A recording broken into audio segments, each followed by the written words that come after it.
O que foi, Nhaia? Não reclama? Eu não tenho criatividade, cara.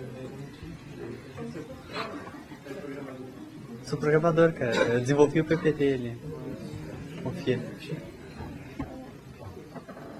Bom, me chamo Daniel Sartor e meu trabalho eu desenvolvi sobre o papel das interfaces, só que no meu TCC eu foquei mais no in-game e out-game dos jogos digitais para computador.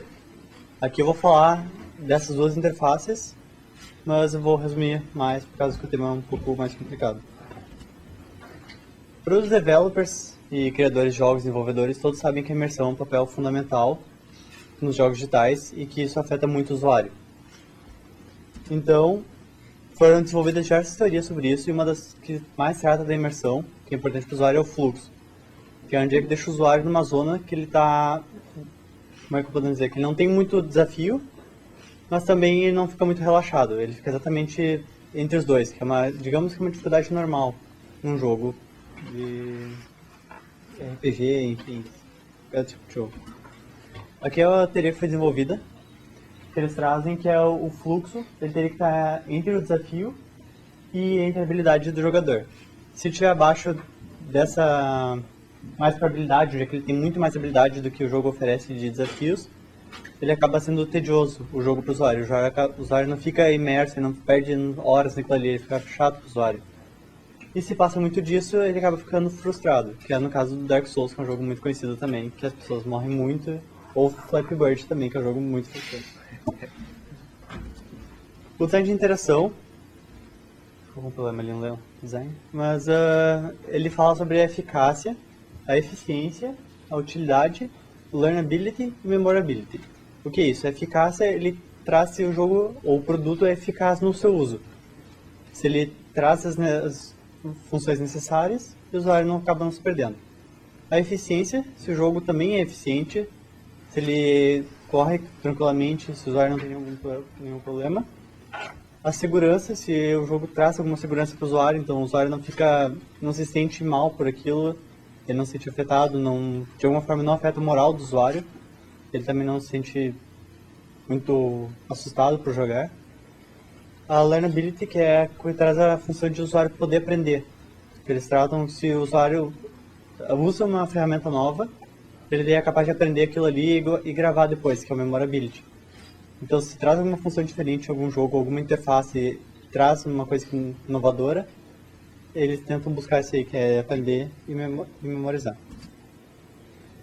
Das interfaces in-game que eu cito, é a parte de UHDs, que é uma interface que auxilia no gameplay do jogo. Ele traz informações sobre o jogo, sobre o personagem e o progresso do jogo. E dentro disso tem o GUI também, que são o design da interface em si, e não os elementos. Ele manipula os elementos gráficos, alterando eles, com muitas formas de mod, como alguns conhecem, mas que ajuda alguns usuários para melhores jogabilidades. Como eu já havia dito, em geral nos jogos de computador, as interfaces são divididas entre out-game e in-game. E minha análise de jogo foi o GTA V, para analisar essas interfaces. Começando pela análise out-game, que out-game são a parte das interfaces de menus, onde o usuário tem o menu principal do jogo que ele acessa, não tem nada a ver com gameplay, onde ele pode alterar configurações de gráfico, opções de jogo. Começando também pela parte inicial do jogo. Se o usuário entra para jogar no modo offline, ele entra nessa tela principal onde ele tem diversas opções para escolher. Se ele quer jogar por modo online, se ele quer fazer alguma configuração de tela. O que essa tela representa? Ou quais são os problemas dela? Isso foi um trabalho que eu desenvolvi. No caso da resolução, caso o usuário esteja uma resolução acima do padrão que o jogo estabeleceu, que é 1920 por 1080, perdão, ele acaba tendo uma deficiência na tela e fica com essas barras pretas laterais. Isso acaba podendo prejudicar um pouco o usuário e deixar ele insatisfeito pelo fato de ele ter um monitor melhor e não poder usufruir disso. A interação do usuário nesse menu é oferecida pelo modo de teclado, que é o input que ele está usando, ou o mouse. Ele pode usar ambas as versões, que facilita para o usuário. E o esforço cognitivo, que caso o usuário fique muito tempo parado nessa tela, o jogo já imagina que ele vai querer jogar o modo offline do jogo. Então ele vai automaticamente entrar no modo offline, permitindo que o usuário possa sair do computador enquanto o jogo carregue, ele vai entrar automaticamente. Outra coisa que também ele pode fazer que é o usuário escolher a opção de jogar o modo online. Ele pula automaticamente todos os espaços, todas as entradas e vai direto para o jogo online. Isso é outra redução de esforço cognitivo que foi citada anteriormente. Outra análise que é quando o usuário está dentro do jogo, ele pode acessar o menu principal dele, que é onde ele pode ver o mapa, tem as configurações do modo online, tem as configurações de amigos e da seção do jogo. O problema dessa interface é a interação dela. Quando o jogo foi lançado para computador, antigamente a primeira versão foi para console, ele tinha problema na interação quando tu mudava de teclado para mouse. Quando estava usando o teclado, o usuário selecionava as abas do menu, as abas que ele selecionava, e depois ele tinha que dar um Enter para entrar, o que é padrão de um usuário de controle. Mas no caso do mouse, ele teria que clicar para selecionar o menu que ele quisesse, por exemplo, o GTA Online aqui. Ele teria que clicar e depois clicar ainda na aba de baixo para poder mexer nos menus de baixo. Então ele teria que fazer um clique a mais, isso com 500 horas de jogo, tanto dependendo do usuário, se for muito ativo, ele vai acabar se estressando muito, se frustrando muito. Outro problema são as teclas de atalho, que são mencionadas pelos autores do meu trabalho, que eles falam que usuários experientes, eles gostam de teclas de atalho. No caso desse jogo, o menu, no caso o mapa, ele não existe uma tecla de atalho para acessar ele, então ele teria que apertar ESC para acessar o menu principal e depois entrar de novo no mapa para poder mexer. E para sair também, ele tem que sair 2 vezes do menu para poder jogar novamente. Esses são processos que poderiam ser pulados com teclas de atalho e facilitar a experiência do usuário nesse momento. Outra versão em game, Outgame, é da tela de escolhas de jogo. Quando tu vai criar um lobby, que é uma sala onde tu vai jogar com outros personagens, ele facilita muito no esforço cognitivo e também no esforço do usuário, onde ele tem a opção de convidar jogadores, ele mostra as 3 opções principais e uma geral, então já é muito mais direto para o usuário poder escolher com quem quer convidar, com quem quer jogar, evitando erros e muito trabalho de ficar entrando em diversas salas. No caso, ele também, como essa parte de mostrar vários menus, ele torna eficiente, tem uma eficiência nesse processo e acaba facilitando mais para o usuário. Análise em game do jogo, que é a parte que ajuda no jogo, auxilia no gameplay. Então é os head-up display, que é o HUD, que muitos chamam. Que é quando o usuário, por exemplo, está no FPS, ele está jogando lá, matando os personagens, os outros jogadores, ele tem informações da sua munição, da sua arma, da sua vida atual. Isso é o que auxilia, que é o que chama. No caso do GTA, ele tem, se ele apertar a tecla Z, que é uma tecla de atalho do jogo, ele consegue ver os personagens da seção, que estão bem ali na esquerda no menu mais alto, consegue ver a experiência dele, atual, o dinheiro no banco e status dos carros, caso ele esteja numa garagem. Ele consegue comparar os carros dele para ver qual é o mais rápido que ele vai usar. No caso dessa tela, foi analisado que ela simplifica para o usuário diversos processos com uma tecla. Ele consegue ver muitas opções, como nome de jogadores também, ver quem está falando no microfone e diversas outras coisas. A UHD ela é separada por 2 momentos, um momento fixo e um momento temporário. O fixo, que é o mapa, que sempre fica visível para o usuário, é o principal do jogo. Se o usuário completa alguma missão ou completa alguma outra coisa, algum objetivo, ele ganha experiência, alguma recompensa e alguma interface, alguma delas, por exemplo, a experiência ou o dinheiro, aparece na hora para o usuário para não ficar sempre incomodando o usuário dentro do seu jogo.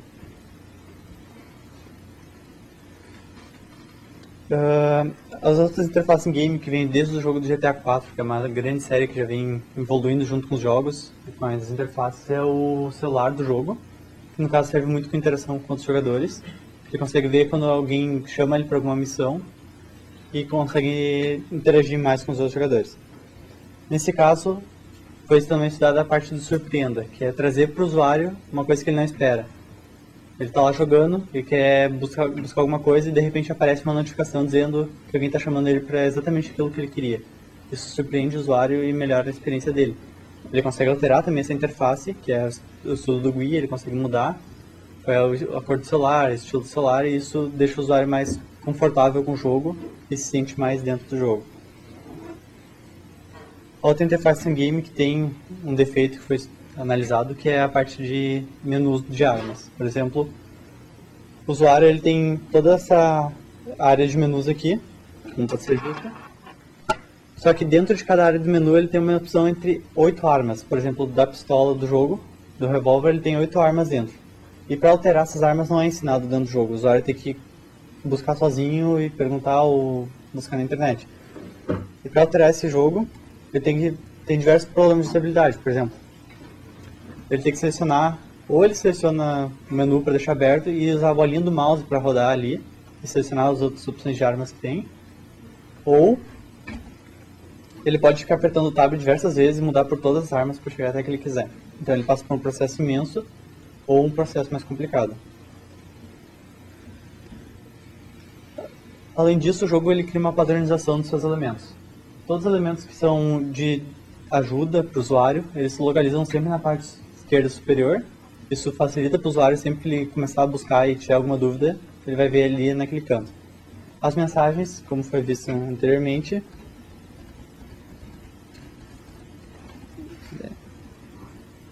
elas ficam localizadas aqui em cima, não está aqui aparecendo, mas elas ficam localizadas sempre mensagens do usuário, informação do jogo, que é relacionada ao multiplayer do jogo, elas ficam localizadas em cima do mapa do usuário. E é isso. Alguma pergunta? Arthur, na disciplina de multimeios que a gente trata basicamente de transmídia e storytelling, é mencionado, a gente trata de que a construção dessa narrativa, no caso de games, é extremamente complexa, porque tu tem que pensar todas as possibilidades de interação, todas, e todos os cruzamentos, o que dá milhares de possibilidades.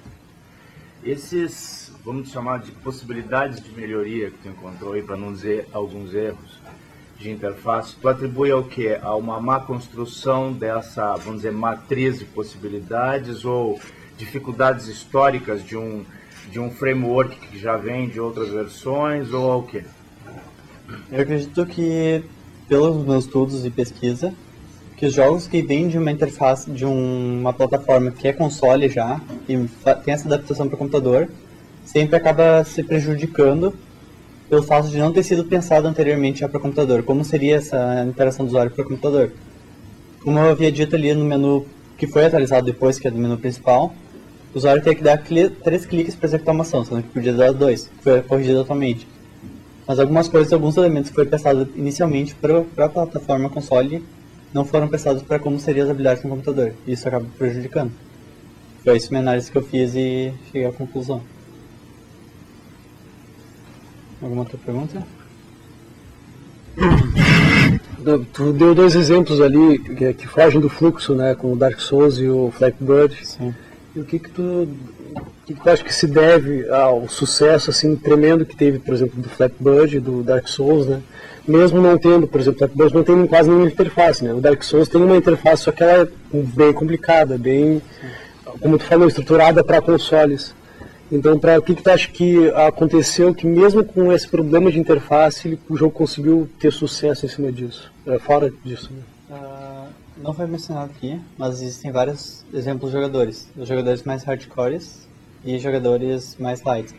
Os jogadores mais hardcores tendem a gostar mais do desafio. Então eles vão querer buscar esse mais desafio, eles vão ficar frustrados, vão se estressar, mas eles buscam o desafio. Eles gostam desse desafio. E o Dark Souls, quer dizer, perdão, o Flappy Bird, no caso, ele é a competitividade. As pessoas queriam bater esse recorde, é um jogo rápido, então, só mais um pouquinho, vou jogar mais um pouquinho. E esse querer competir com os outros, querer bater esse recorde, acaba deixando as pessoas mais com vontade de jogar e sempre querendo bater. O Dark Souls é aquela coisa do desafio e da conquista, tipo, tem a dificuldade de passar, é difícil, mas tu tem aquela realização quando tu passa. É a emoção do jogador, eu consegui finalmente. É uma coisa que não é o foco do meu TCC, mas é estudado também pela Jane McGonigal, que ela estuda a emoção das pessoas pelo momento da conquista, do momento épico, que é aquele boss que tu não consegue matar, tu fica semanas preso, boss pra quem não sabe é chefão do jogo, fica semanas preso lá e daí tu consegue passar finalmente. É aquela emoção que ele traz do jogo quando tu consegue avançar. Eu acho que não é só o boss, né? A gente pode pegar um Sim. jogo super casual que é todo mundo tava, né, jogando Candy Crush, e ele tinha justamente esse era o balizador dele. Tu não conseguia passar, tu ficava horas sem jogar, ou dias sem jogar, ele ia lá e te deixava passar daquela fase, e tu criava, naquele momento de passagem. Também tem essa relação com os jogos casuais versus jogos de Minha console. namorada estava até fazendo uma pesquisa dela mesma, tentar achar um padrão no Candy Crush para passar de fase. Porque ela ficava semanas numa fase e de repente passava. Às vezes ela não jogava quase e daí passava uma semana depois. Ela achava que o jogo deixava passar mesmo. Ela acho que tem uma engine porque ela ficava sempre me questionando sobre isso pra ver se eu sei alguma coisa. É engraçado isso. Alguma outra pergunta? Vê alguma tendência, assim, pela tua análise de interface, assim, que tu prevê, assim, alguma tendência ou alguma comparação histórica, assim, em relação a como elas estão evoluindo, as interfaces? Depende do tipo de jogo, é claro, né? Sim. Ultimamente tem focado cada vez mais em jogos imersivos, na questão sem a tela do computador, sem o mouse e um teclado. Tentar focar mais no Oculus Rift, por exemplo, que é uma coisa que está surgindo. Não é ainda as pessoas não estão muito aderindo a essas tecnologias, mas tu vê muita gente já usando e eles estão focando mais na realidade aumentada. Algumas soluções como o Omni, que é uma plataforma que o usuário entra dentro, ele consegue andar tipo uma esteira circular, ele entra dentro dessa solução, dessa plataforma, pega um Oculus Rift, usa e pega uma arma de simulação, ele consegue jogar jogos de tiro. Então ele corre, conforme ele vai correndo, o usuário corre e eles tentam tirar cada vez mais esses inputs e deixar mais o corpo interagir com a solução. Como se fosse um Kinect, só que mais real, mais realístico. Em vez de usar só as mãos, tu usa uma arma, a visão tá ali, é em primeira pessoa e tudo, eles tentam fazer essa realidade pro jogo. Tornar a interface mais transparente nesse caso, assim, mais interfaceless, assim.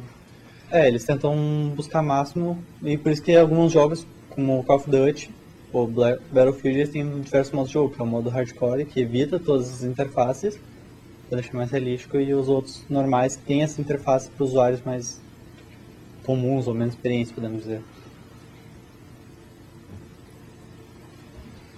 Uma outra pergunta? É isso?